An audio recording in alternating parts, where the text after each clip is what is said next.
So here we are, probably the last video for this series until the review. Turn 8 of King Phillips War. The reinforcements have come in. Another unit of allied Indians came in favor of the colonists. And for the Indians, their own reinforcements are really limited down here to the Pocumtucks. The colonists still have most of their troops on the map. They managed to get some Connecticut troops in place. Philip chose not to go look for the Mohawks, and there's really nothing else he can do in terms of diplomacy. He's going to continue his fighting for Connecticut. Try to get that chance to roll, because right now he's only got one Connecticut settlement burned, and he has to burn one to immediately make a check.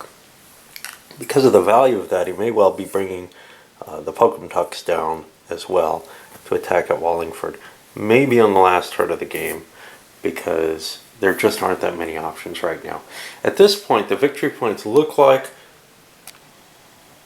the natives are going to win this game, especially given the threat on Boston. Let's see how it turns out, do the native movement, and see what we get. Not a lot of action there. Philip was unable to take Hartford. The attack here did partial raiding on Norwich, but didn't take it out, getting a victory point. And then, well, similarly, New London didn't fall. In Boston, well, the natives were actually at a supreme disadvantage in Boston, and probably shouldn't have attacked at all. They ended up losing a full victory point. That victory point went to the Brits because of that. And that's going to pull the Pocasets out of the war at the end of this turn. So there aren't a lot of them, if any, left. We got a couple up here. But they're pulling out at this point, which is kind of a shame. They could have made an attack somewhere. Probably they had a lot of undefended territory near them, and now they're just going to withdraw. Anyway, that's where things went for them. Now we go to the British turn, see if they can try to make up that gap that they have. Actually, that Pocasset surrender is immediate. It does not happen at the end of the turn, so they're out of there, which means that maybe Winslow can do something. He's pretty sure Boston's secure at this point. Either some kind of movement down here, although this guy could also do that. We'll see where we turn out with that. As the English continue with their attacks, they're getting additional victory points by killing attritional values, either against individual soldiers or burning the villages that they're in. Taking villages for the most part, because the soldiers are going to be harder. Well, neither one's replaceable is basically the issue. But the villages, I can fall back to other villages and get that defense.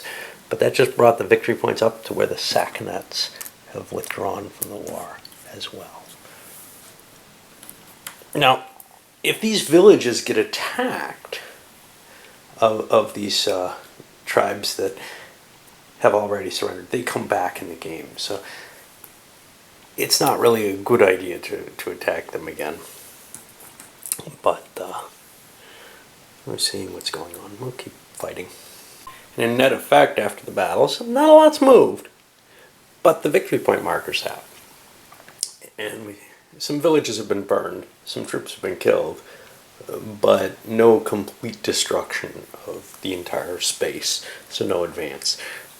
But now we're seeing the Brits, colonists, have picked up enough victory points that it's looking like it's going to be a race on this final turn. There's a good chance that they can actually overcome what the natives have in points. I was kind of worried that this was becoming a blowout, but it's turning out to be a fairly close game, even with all the penalties that, well, all the advantages that kind of the natives had early on, with Church not coming in for a long time.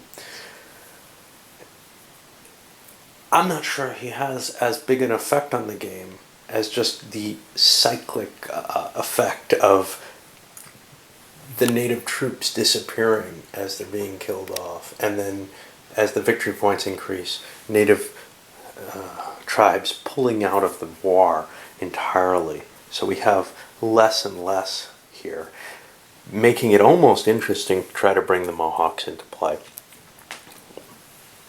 Philip may be wishing he had those extra troops at this point. All right, so that's the end of this turn, and we'll start to the final turn of the game. Okay, so reinforcements are down. Got more allied Indians to the British cause, and once again, Philip has decided not to go up to try to recruit the Mohawks. At this point, it's the stacks issue, and he has 2 here that he can use. 2 here he kind of wants to use to combine, which if the Mohawks worked, he wouldn't use perhaps. And then maybe another one down here that he can use. Trying to pull the points, but not pull away from the troops. Does it make sense? I don't know.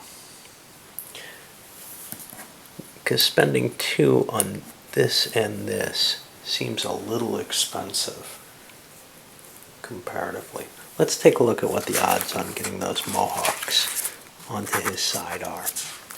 Because he is kind of...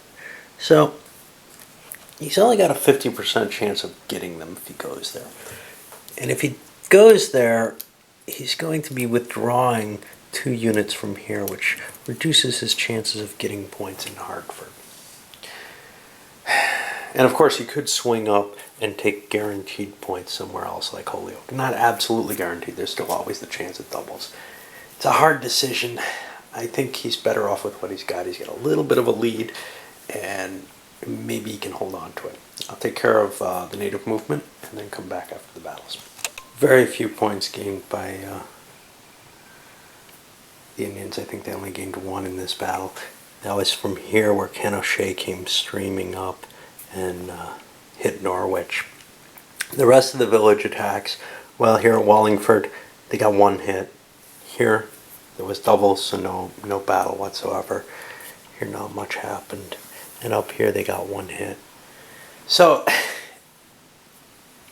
one of the things you noticed, or I noticed while I was playing these, took losses on units that were still there rather than knocking units off. Important point, because that's to prevent the Brits from gaining points. Likewise, I'm sure had there been hits on the Brits, they would prevent giving points to the natives in the same way. But now the Brits have their work cut out for them. They got 4 points they got to gather. Actually, they have to gather 5, unless they destroy a couple of native encampments or native villages, because if they end up in a tiebreaker situation, it's the most villages damaged that gives the bonus, and right now the natives have the advantage there. So we'll finish this up with a quick movement by the colonists and see what they can do. Well, that's the end of it, and for the colonists, kind of unfortunately, they were attacking, at least in one case where they had some choice. They could have attacked instead down here a village which couldn't get away, but they were attacking troops alone without a village to defend. And the troops, in 2 cases, here with Church and over here, were able to just pull out. And no losses, otherwise, not a lot of points gained anywhere else. The only attack that was successful was up here in generating points. So we've got a 3-point swing there. And, obviously, I made some mistakes in terms of choices. I think that would be common for me playing a game of this nature, playing any game really, but a game this light usually encourages me to be less diligent in making sure that I'm not going to screw something up. I'm going to screw something up in the complex games and the larger games as well, but I don't worry about it as much with something at this level. So it doesn't really bother me that I could have scored another point there, because, and these games frustrate me for this, because the victory points are so easy to see and calculate. You can really just figure out how to win if you put your mind to it, and I don't really like doing that. It reminds me too much of the Euro style games. I'll be back in a little bit with the review.